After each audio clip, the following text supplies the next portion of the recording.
कादराने मिल्लत इस्लामिया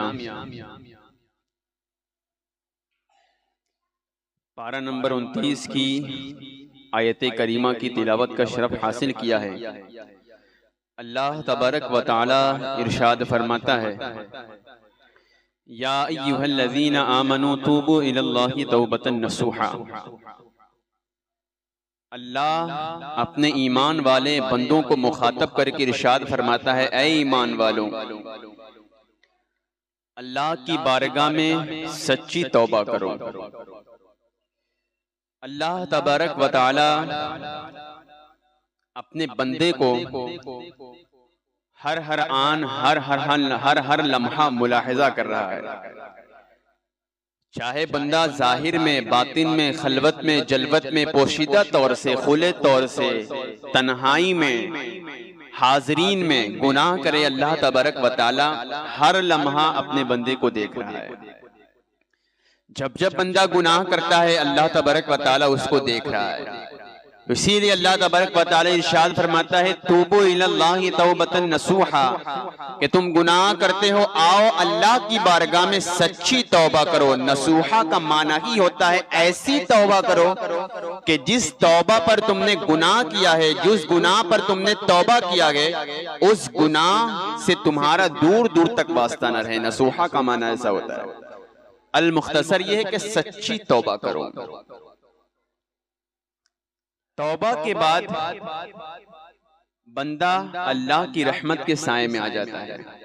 और बाज मर्तबा ऐसा भी होता है कि यकीनन अगर बंदा सच्ची तौबा कर लेता है तो अल्लाह तबारक व तआला को उस बंदे की सच्ची तौबा इतनी पसंद आती है कि उसके दर्जात को भी अल्लाह तबारक व तआला बुलंद फरमा देता है। और बाज मर्तबा ऐसा भी होता है कि उसकी तौबा इतनी मकबूल और इतनी पसंदीदा बन जाती है कि अल्लाह तबारक व तआला ऐसे बंदे को अपना मुकर्रब और अपना वली भी बना देता है।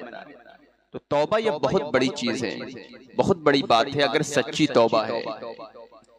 तौबा सिर्फ हाथ से गाल पर मान लेने का नाम नहीं है, या फिर तौबा हम रस्मन जो करते हैं, हाँ मैं तौबा कर लूंगा, तौबा इसका नाम ही नहीं है। तौबा का मतलब क्या होता है?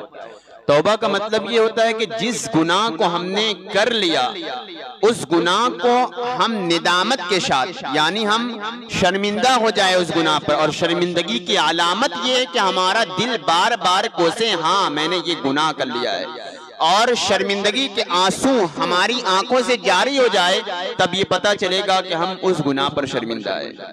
और हमें गुनाह हो और उसका एहसास ना हो तो उसके बारे में रसूल पाक सल्लल्लाहु तआला अलैहि वसल्लम इरशाद फरमाते हैं, किस बारे में?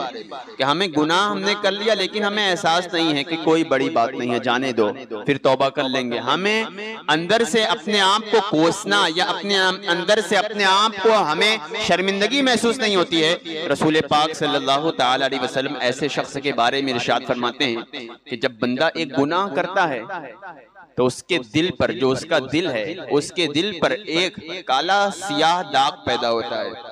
अल्लाह के रसूल सल्लल्लाहु तआला अलैहि वसल्लम इरशाद फरमाते हैं कि वो बंदा सच्ची तौबा कर लेता है तो वो जो दिल पर काला धब्बा होता है, काला सियाह डॉट, काला दाग, वो दूर हो जाता है।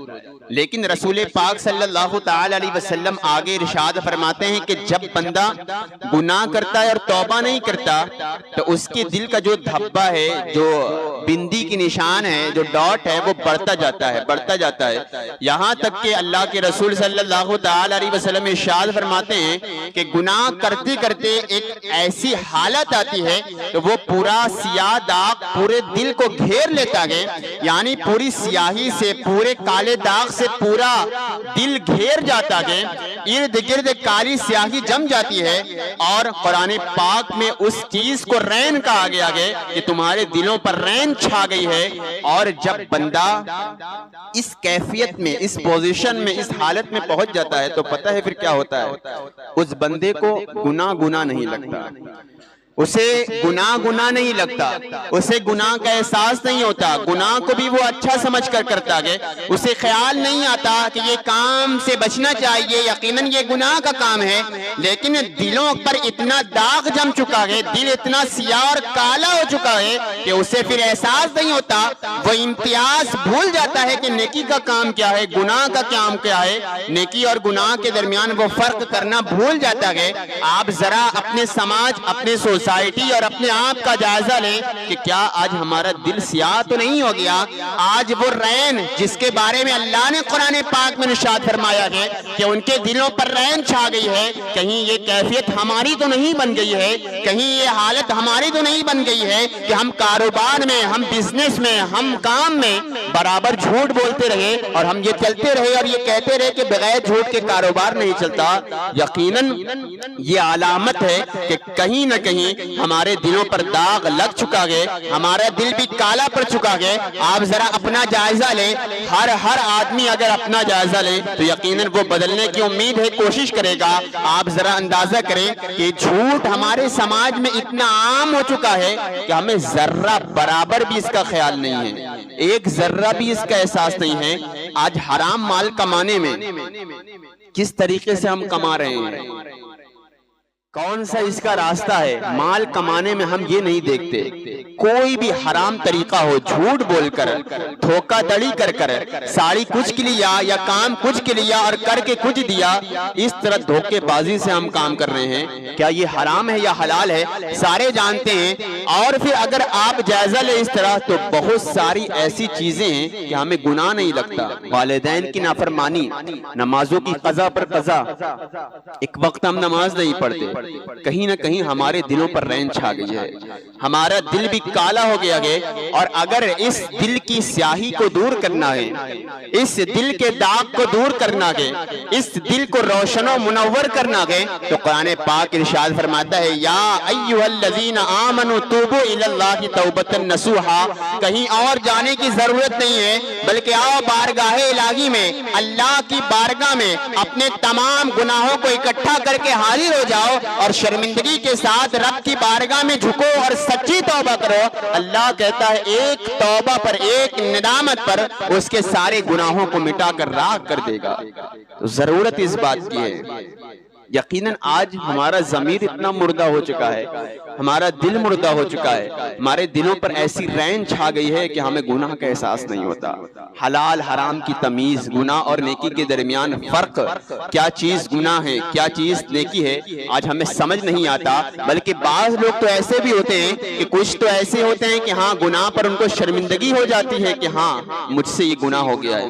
बाज तो ऐसे होते हैं कि गुनाह के बाद शर्मिंदा होने के बजाय बल्कि वो अकड़ते हैं, अकड़ने और तकब्बुर का इजहार करते हैं। और ये काम किसी और नहीं बल्कि शैतान ने किया था।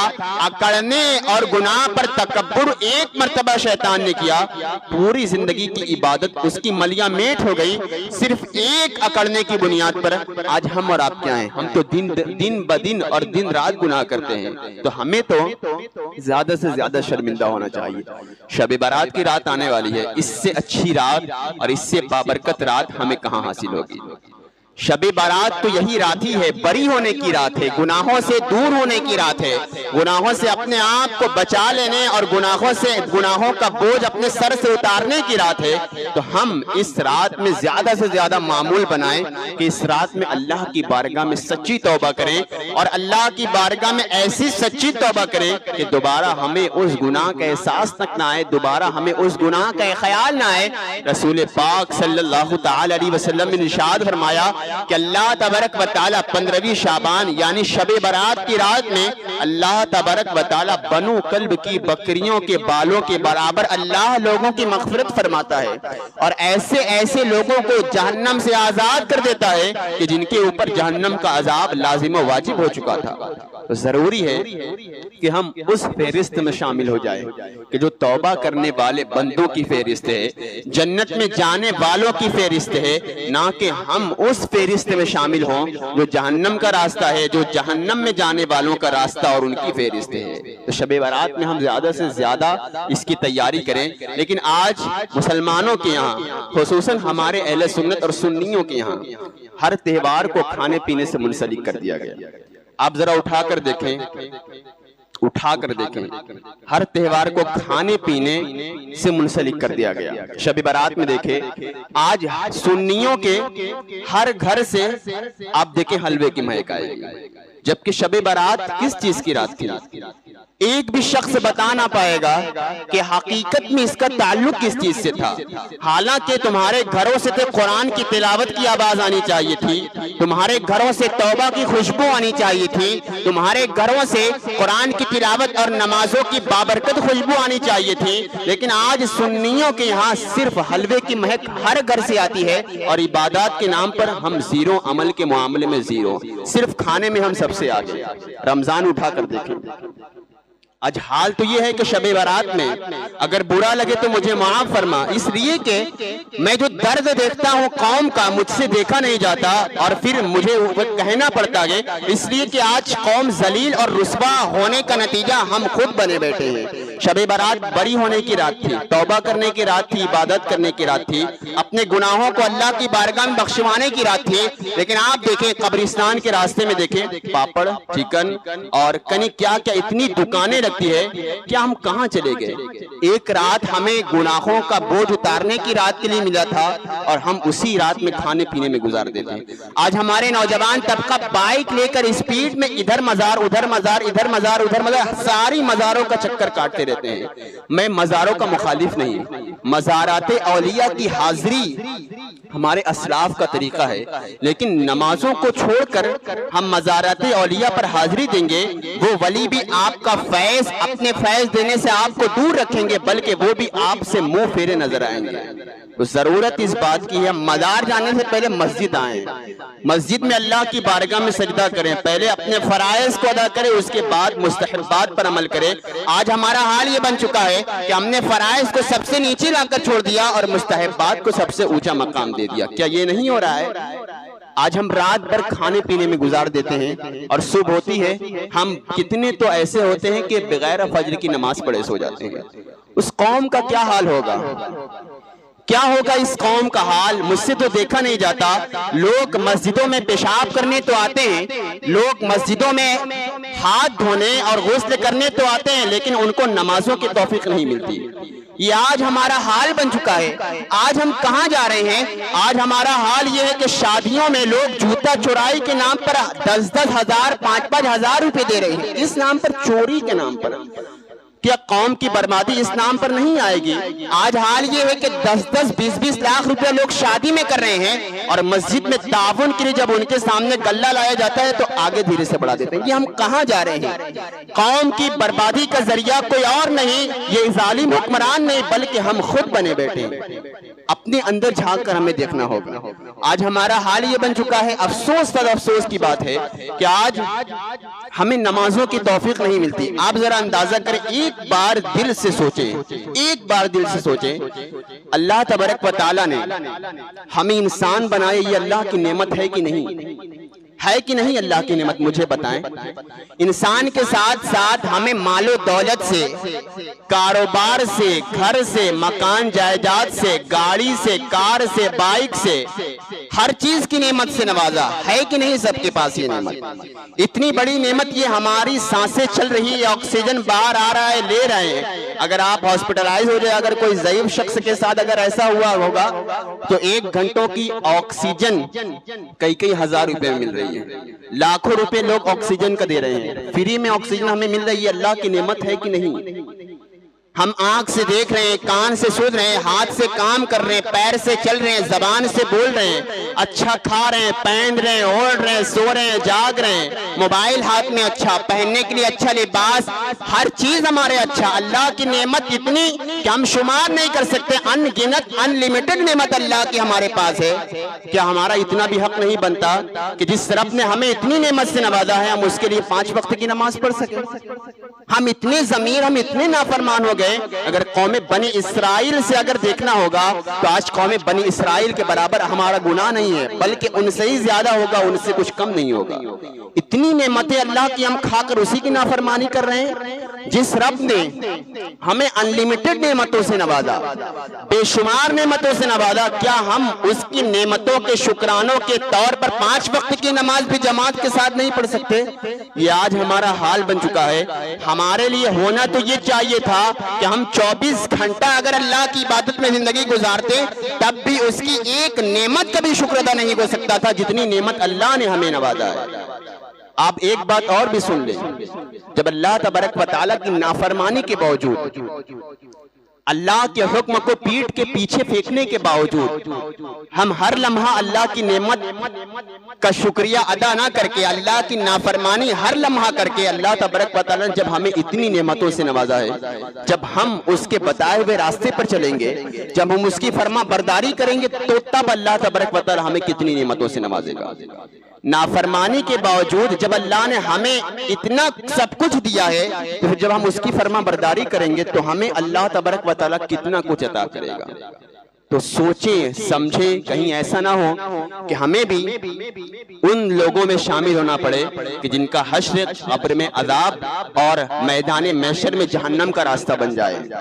तो मैं आपका कोई दुश्मन नहीं हूँ, बल्कि मैं आपका खैरखा हूँ, मैं आपका इमाम हूँ। तो मैं आपकी जो जो कमी देखता हूँ वही कमी दूर करता हूँ, और मैं ये कोशिश भी करता हूँ, ये दुआ भी करता हूँ, अल्लाह तबारक व तआला पहले मुझे अमल की तौफीक दे दे, फिर उसके बाद आपको भी अमल करने की तौफीक अता फरमाए। अगर आप मेरी बात को सच लगे कि हाँ मैं कुछ सही कह रहा हूँ, मैं सच्ची बात बता रहा हूँ, रात भर हमने इधर उधर तमाशा करने के बजाय अगर अल्लाह की बारगाह में इबादत में जिंदगी गुजारा होता। और एक बात और याद आ गई, आप उसको भी सुन ले। आज हमारा हाल ये है कि आज हमारे यहाँ होता यह है कि शब बारात की एक रात हो गई, अगर अल्लाह माशाअल्लाह कुछ नमाजें पढ़ने वाले होते हैं तो एक रात वो रात भर नफल नमाजें पढ़ लेते हैं, रात भर गोया वो साल भर की इबादत कर लेते हैं, और फिर आम दिनों में वो मस्जिद नजर नहीं आते। एक रात ही सिर्फ इबादत की और आम दिनों में कोई मस्जिद नहीं है। तो शब बारात ऐसा नहीं कि हम रात भर इबादत करते रहे और रोजाना 5 वक्त की नमाज हम कज़ा करते रहे, ऐसा नहीं। और एक बात और सुने, हर लोगों की नमाज कज़ा है। आप जितने हाजिरीन यहाँ मौजूद है, किसी न किसी की 1 वक्त की 2 वक्त की पूरी जिंदगी में जब से बालिग हुए हैं कज़ा नमाज जरूर होगी। तो शब बारात की रात में आप नफल नमाज से बेहतर है कि आप कज़ा नमाज पढ़ें, कज़ा नमाज की अदायगी करें। इसलिए कि अगर आपका फर्ज छूटा है तो आप उस फर्ज के बदले कोई और चीज से मुकम्मल नहीं कर सकते। अगर फर्ज छूटा है तो नफल नमाज आपकी कबूल ही नहीं होगी। तो जरूरत इस बात की है, रात भर नफल नमाज पढ़ने के बजाय उससे ज्यादा जरूरी है कि आप जो आपकी कज़ा नमाज छूटी है आप उस कज़ा नमाज की रात भर अदायगी करें और ज्यादा से ज्यादा अल्लाह की बारगाह में तौबा करें। खाने के लिए तो हम पैदा ही हुए हैं, दिन भर 4 दिन हम अल्लाह की बारगाह में नेमतों को हम खा ही रहे हैं। तो कोशिश करें रमजान जैसी बाबरकत रात भर आप देखें क्या क्या हो रहा है। तो जरूरत इस बात की है जहां तक हो सके हम अपनी इतना तो कम से कम खाएं कि हम अल्लाह की बारगाह में इबादत कर सके, इतना इस नीयत से हम खाएं और ज्यादा से ज्यादा तौबा करें, अल्लाह की बारगाह में सिद्क़े दिल से तौबा करें और कोशिश करें। अगर अब भी मेरी बात क्या, मेरी क्या औकात, कुरान की इस बात और रसूल पाक की इस हदीस कि रसूल पाक सल्लल्लाहु अलैहि वसल्लम ने इरशाद फरमाया कि नमाज हर इंसान पर फर्ज है और एक भी नमाज अगर किसी ने जानबूझ के छोड़ी तो वो जहन्नम का सबसे नीचे दर्जे में जाएगा। अगर आपको नहीं लगता कि हाँ मैं अल्लाह की नेमत को हर लम्हा फराहम कर रहा हूं और उसके बावजूद अल्लाह की नाफरमानी में जिंदगी गुजारूं, तो कितनी बड़ी ये हमारे लिए अजियत और कितनी बड़ी बुरी बात होगी कि हम इतनी नेमतें लेने के बावजूद इसके बावजूद भी अल्लाह की बारगाह में सर नहीं झुकाते। या अय्युहल्लज़ीना आमनू तूबू इलल्लाहि तौबतन नसूहा, आओ अल्लाह की बारगाह में सर को झुकाओ, अपनी पेशानी रब की बारगाह में रख दो और अपने तमाम गुनाहों को अल्लाह की बारगाह में पेश करके सच्ची तौबा करो, तो अल्लाह तबारक व तआला तुम्हारे गुनाहों को जरूर जरूर मिटा देगा और तुम्हारे ऊपर अपनी रहमतों का नुज़ूल फरमाएगा और अपनी रहमतों की चादर को ढाक देगा, जिससे तुम तमाम दुनियावी मुसीबतों से और तमाम बलाओं से महफूज रहोगे। अल्लाह तबारक व तआला हमें सच्ची पक्की तौबा करने और उसकी फर्मा बरदारी करने के साथ साथ जिंदगी गुजारने की तौफीक अता फरमाए। जिन्होंने सुन्नत नहीं